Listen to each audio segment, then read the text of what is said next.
Hello and welcome back to the Daily Weekly Podcast. And this week I'm once again joined by Rachel. Thank you for being here. Thank you for inviting me. I really thought I was going to burp there. Yeah, sorry. That's staying in. That's staying in. So yeah, we're back again with another episode. This time we're doing actors who nearly played famous roles. So like they were either cast in it, or they dropped out, or they were in like the final stages of auditioning, things like that. Yeah. And there was a part 1 to this, which was released about a year ago, we said. So yes, so we have done one of these before, and it's pretty interesting. I did it with Jake, so go check that out if you're interested. If you're on the YouTube version, hello, first of all, and I will put that in the link in the description. If you're on Spotify, then you can just scroll through past episodes and listen to it there as well. Do it manually. Do it the old-fashioned way. Or you can just, I'm sure if you type it up, it will come up too. I will kick us off on this list. Please do, because I don't know this one. No, and I didn't know about it until a couple years now, but I didn't know this was... First research. I didn't, since I first researched this a long time ago. I didn't know this was a thing, but back in the 1990s, Nicolas Cage was cast as Superman in a film called Superman Lives. Now, this film was never released, it was never finished. It was going to be kind of this like old man Superman kind of thing with long hair, and it was a bit weird. I'm more of a Marvel girl than a DC girl, to be fair, but I am too. You're a bit of a Marvel girl. Yeah, I knew you were going to pick up on that part. I just knew it. I'm a bit of a Marvel fanboy compared to DC. Yeah, so it was going to be directed by Tim Burton. It was going to have like a darker tone to it. I would have probably watched it if Tim Burton done it, because he's my favourite director. So I like a dark. Yeah. Have you seen the cast for his new Addams Family series? Yeah. I'm so excited for that. Interesting. Yes. Yeah, I'll expect a Rachel review on that one. A Rachel review. When that comes out. So yeah, there's like some test footage available online and some pictures of him in the suit, and it just looks really weird. Does it? I genuinely haven't seen anything. I would never think of Nicolas Cage playing Superman, but he is a big Superman fan. Is he? Yeah, huge, massive. So there was a documentary made about this film, released in 2015, and some of the story ideas have been like reused in other Superman films, etc.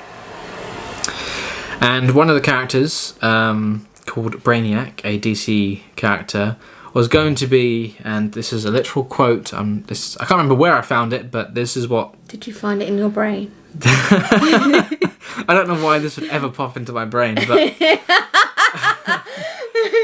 the character called Brainiac was going to be a gay R2-D2 with attitude. Isn't that just you? Yeah, I'm all of those things, clearly. So yeah, that would be very interesting, and Superman would face off against giant spiders. I don't know if there's any comic, I'm sure there might be, because the giant spiders are always the villains in things, aren't they? Yeah, I was thinking like Ron Weasley. Ron Weasley would cry if he watched this. So, I don't know, Superman versus...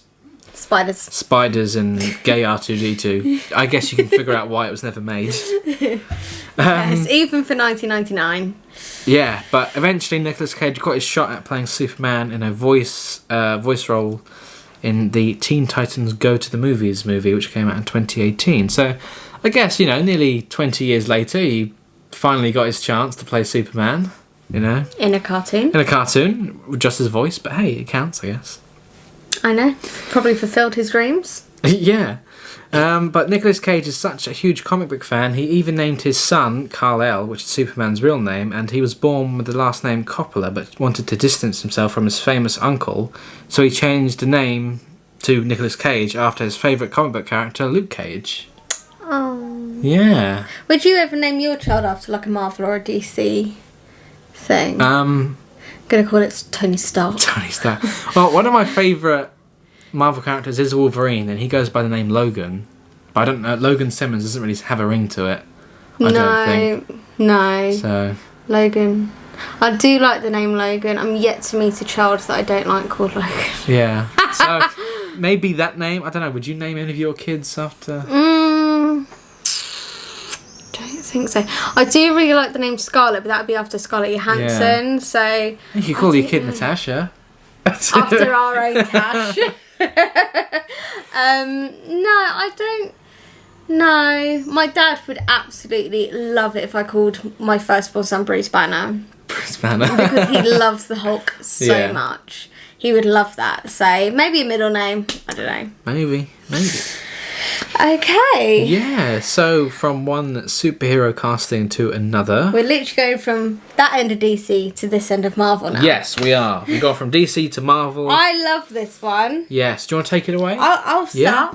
So, in the Captain America the First Avenger, not Adventure, in Captain America the First Avenger film released in 2011, instead of Chris Evans, it was going to be John Krasinski, who we know and love from The Office, US, and A Quiet Place, and things like that. In an interview, John Krasinski revealed that he had not chosen to play the title role on... What? That doesn't make sense. Oh, I think he was like... I should have read this. He was asked to make the decision, like, yes or no, on his wife's birthday. Oh, because he's married to Emily Blunt. And he just said no. Like... Fair dues. He recalls... So John Krasinski recalls, I remember I said, yeah, look at him, he's Captain America. According to Krasinski, his wife offered to cancel their evening plans, that's dedication, in the wake of the disappointing news. Yeah. But he was happy for Chris Evans, so, no big beef there. And he didn't want to let it get in the way of his wife's birthday, which is sweet because, you know, we've all been there where, your other half's got into a bit of a mood and it has destroyed the night. It's on a birthday. I know. What bad timing. Yeah. Well, actually, that's another, celebrity couple. I'd like to know where they met. That could be one... I think I did look into it recently, but I can't remember what I found. So many fans now want John Krasinski to play the role of Reed Richards, otherwise known as Mr. Fantastic, in the new Fantastic Four movie alongside his wife Emily, starring as Sue Storm. That's been it's a big fan casting, but I think that'd be really good because I think Emily Blunt would be amazing as Sue Storm. Yeah, although she said a few different things. She always gets asked of this, obviously. And obviously with a new film out, Jungle Cruise, it was asked again, hey, would you join a Marvel film? I don't think she's against it, but I don't think she's super for it. I'm sure she would. No. But again, another thing, especially with the Marvel these days, no disrespect to the two actors, but I don't want to be mean when I say this, but they're getting older. They are. I think John is in his 40s now. Yeah, and she's not far behind. No. And then if you think all the other Marvel heroes like Chris Evans and Robert Downey Jr. and all the others, they're in their 40s and 50s. So when they've just finished. So I don't know. I don't know if there's nothing wrong the longevity. There's nothing wrong with them playing it. I'm not saying because they're old they can't play it, but just thinking they're both in amazing shape. They are, and it doesn't matter. They can do it. It's just thinking the longevity of a long running series. Yeah, I think also they want to tie people down, don't they? Yeah, I think they are one of Hollywood's, along with Blake Lively and Ryan Reynolds and stuff. I think they are one of Hollywood's most iconic couples. Definitely, they're just so cute. I just love them. But I feel because they did both Quiet Place films together. If they did another film together, then they'll always be seen as a couple rather than individuals. Yeah, I suppose. So because I don't know if Ryan Reynolds and Blake Lively, apart from Green Lantern, I don't know if they've been in each other's movies. But I think that's quite healthy. No, I agree. Yeah, I think that's quite a good thing to not work with your other half. Yeah. Do you know what I mean? But no, if they can do it, then amazing. But I don't want them to do it so much that they're known as Emily Blunt and John Krasinski because they're both amazing in their own right, and they should get that clout for themselves. Yeah. I don't know. I think he would be amazing in that role, but then I also think Emily Blunt would be amazing in that role. But then I don't want him to wait for the next generation of Fantastic Four, I agree. I haven't even watched the newest Fantastic Four films because I love the originals so much. The most recent one was just really bad. My dad went, I'm not even going to take you to it because you'll just cry how bad it is. Yeah. Because he took me to the originals in the cinema. Really? I remember when the originals came out. Yeah. It came out when we were about 5 or 6. Definitely, yeah. And my dad was like, off you go. Enjoy. Yeah, no, I do remember it really vividly. I love stuff like that. Yeah. Especially like some of those like superhero films from like the 2000s is like they're on a different league to the ones that are made today. Like the budgets were smaller, the effects. Yeah. It was just, they were nice, and that's what you grow up with thinking, oh, that's amazing, and then maybe if you watched it back, you might think, oh, it's not so good, but it has that nostalgia value. Exactly. That's what I think about the Tobey Maguire Spider-Man. Oh yeah. That's why Spider-Man's my favourite. Yeah, they're really good.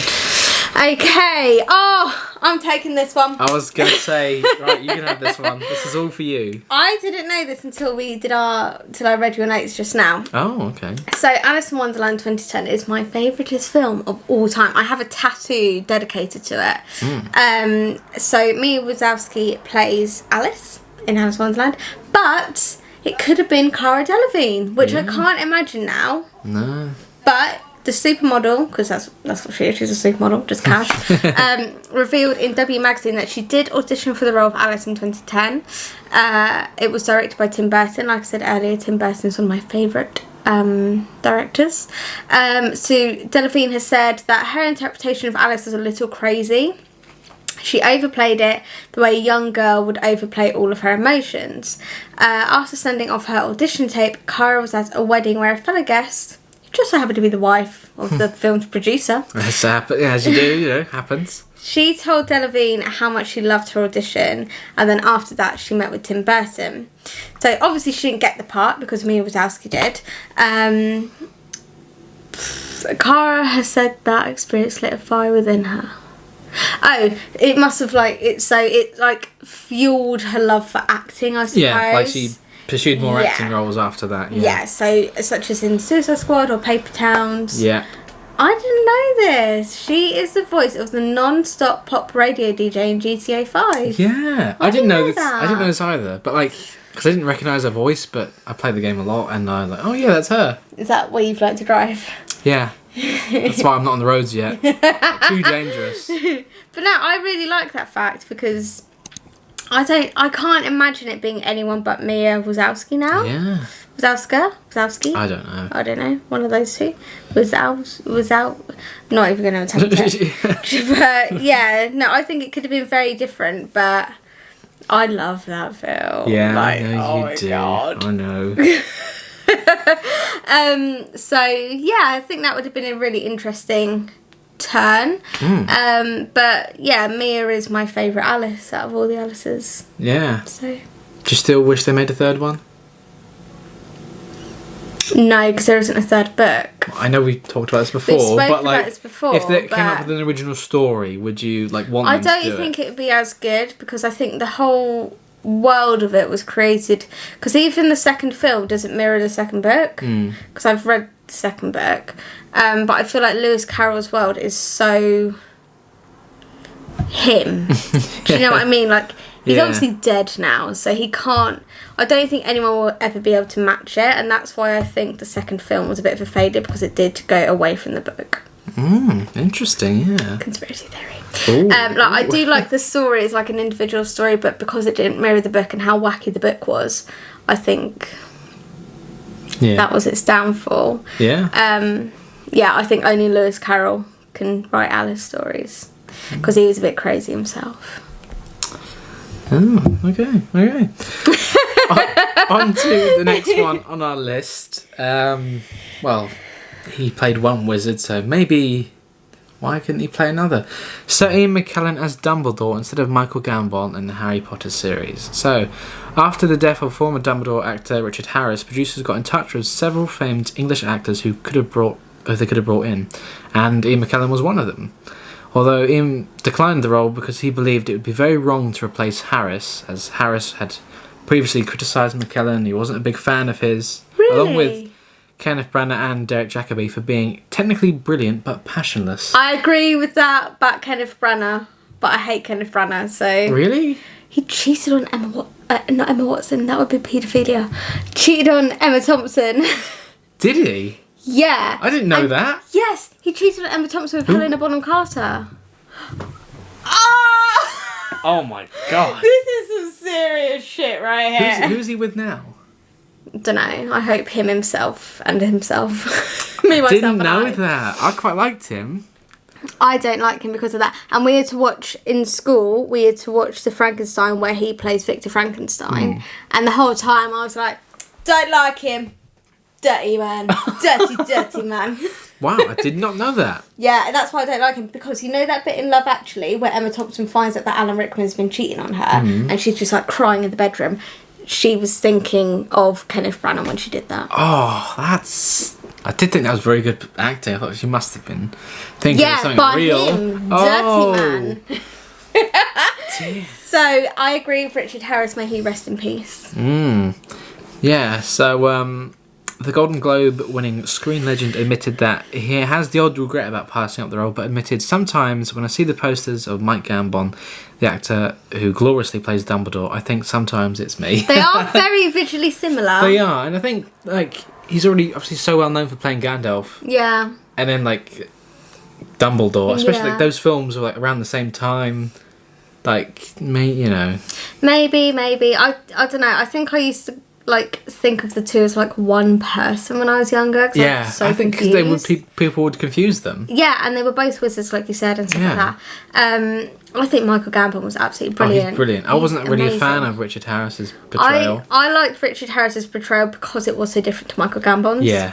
So he like did play like the dittery like grandfather figure, whereas Michael Gambon was like He's a bit more youthful, really, wasn't he? I he think? was better suited to Energetic. the darker ones. Yeah. I can't imagine Richard Harris doing like Half-Blood Prince or anything. No.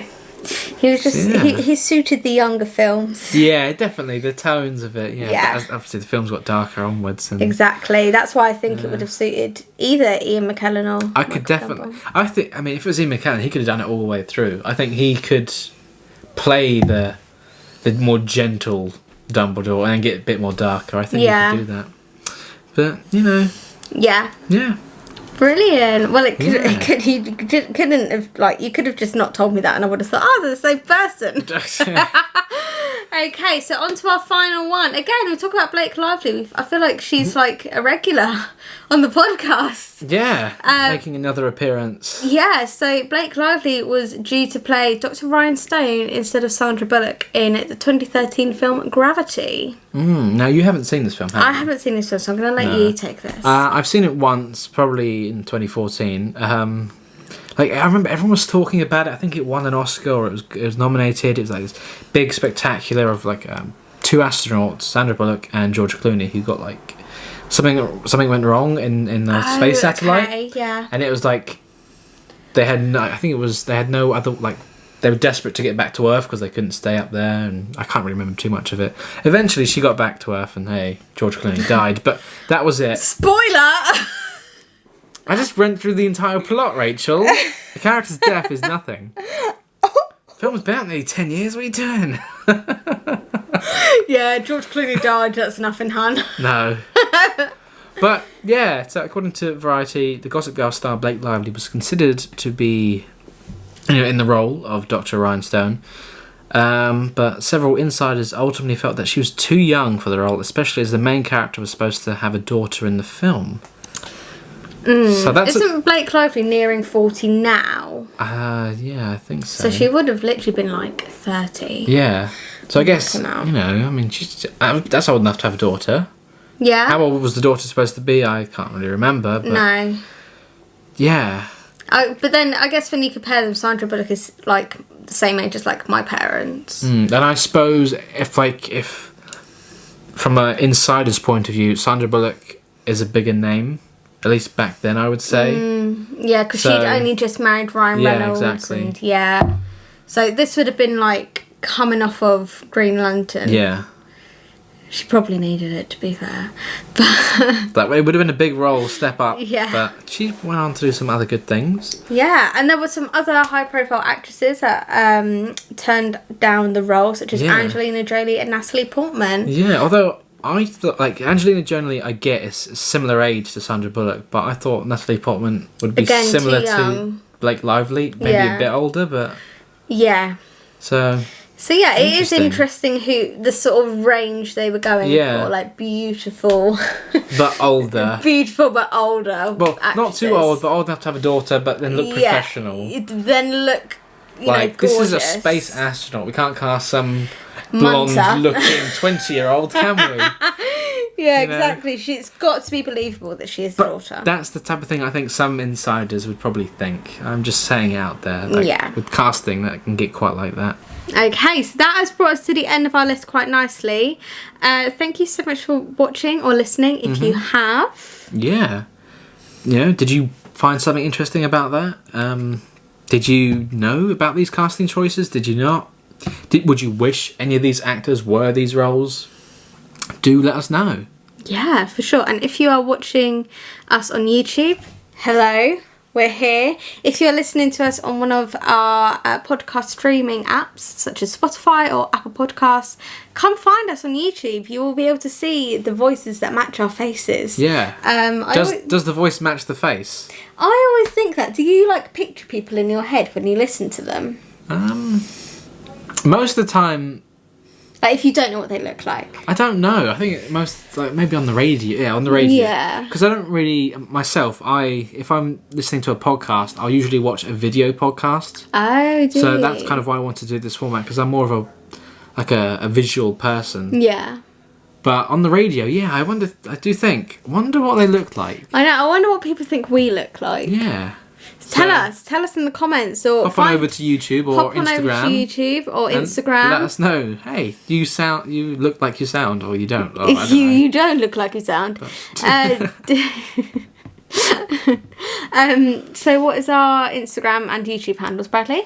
Our Instagram's at Daily Weekly Cast. That's also the same for Instagram, Twitter, Facebook, and on YouTube. We just type in the Daily Weekly or the Daily Weekly Podcast. Yes, we do have other channels. Yes, we do have other channels. We've got 3 channels. We've got this one, the Daily Weekly Podcast. We've got the Daily Weekly Show, where we do our videos 3 times a week. We play games. We can really see what we look like there. You can really see what we look like. We play games. We do strange taste tests with weird drinks and food. You think, why are they doing that? Or just having a good time. So that's what we do. Monday, Wednesday and Friday on the Daily Weekly Show.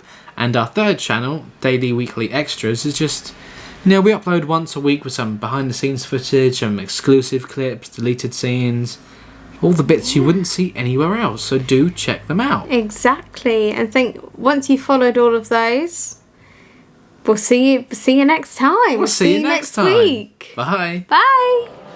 Bye.